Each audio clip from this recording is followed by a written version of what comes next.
They feel like they've forgotten how to make connections with people? The fuck are you talking about? I work from home and now prefer to stay in my cave. Yes. And don't want to remember. I'd say yes, but I clearly never knew how to connect with people in the first place, and pause. I spend most of my time with my wife and teenagers in the house other than work.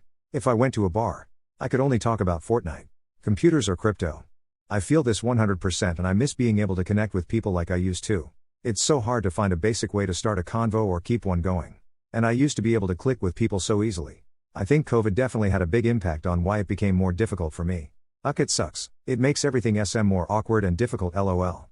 Yes. Especially lately. It's somehow not possible to find a common language with new acquaintances. I think this was influenced by the lockdown period during the coronavirus pandemic. People are still very distrustful and shun each other. Totally. I was never much of a talker to begin with, but still I could still fit in most of the situations and was never awkward around people. I at least used to talk.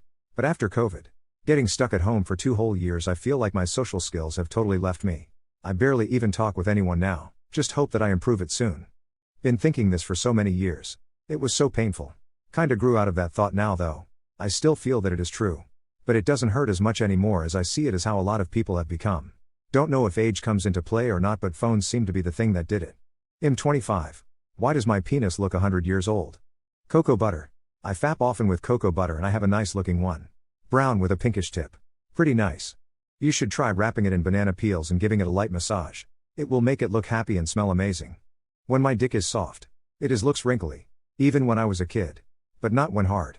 Hard is what matters in this case. 'Cause you're dry stroking your hog too much. Oil of Olay it, you slut. How do you know what a 100-year-old penis looks like? Loosen your grip. Use lotion or other lubricant when playing 5-on-1. Moisturize, my dude. The best lube for when you're jacking off is lotion for this exact reason. If you got beat 3 times a day, you'd look 100 years old too. Use moisturizer maybe? This is honestly a new one to me. Just don't get it near the urethra, otherwise it will likely burn. Nah. Honestly. Most dicks are aggressive looking. Some look angry. Very few look picturesque. Ironing is good for getting out wrinkles. Source: the internet. That's a weird way of saying you have a small penis. Lol. Boil some water and dangle it over the steam. Wrinkles should melt away. I don't think Piep actually think the dick looks attractive, man. It's more about what it do. I wouldn't worry about it. Serious question, are you cut or uncut? If you're circumcised, you might want to think about finding a gentle, non-scented moisturizer you can use on your penis.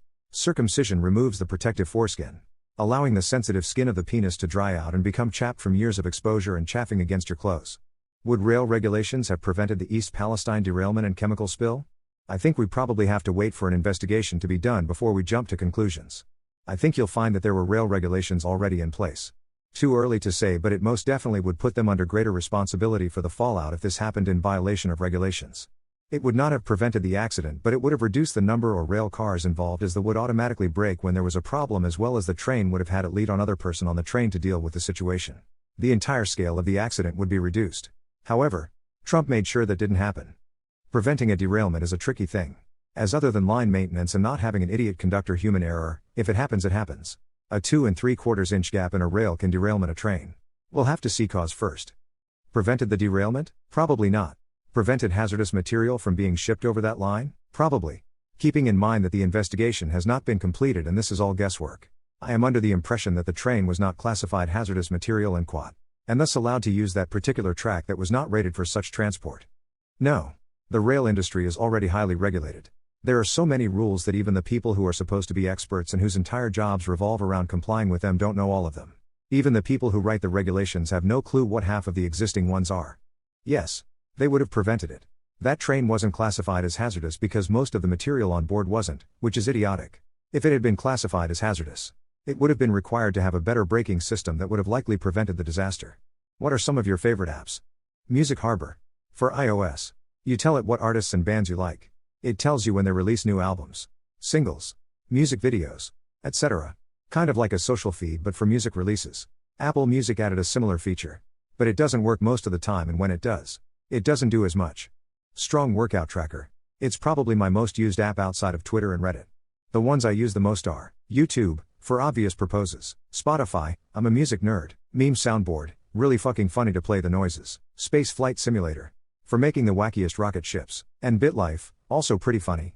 Friends Tapes https://friendstapes.com, for new music album notifications.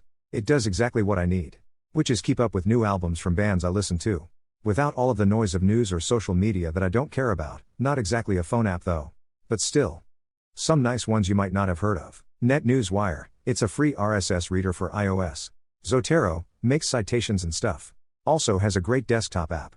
Pluto TV, tons of free TV, a lot of ads though it is legal. UU Plus ad-free YouTube for iOS. Has to be sideloaded. Castamatic, podcast player. WireGuard, if you self-host a Pi VPN.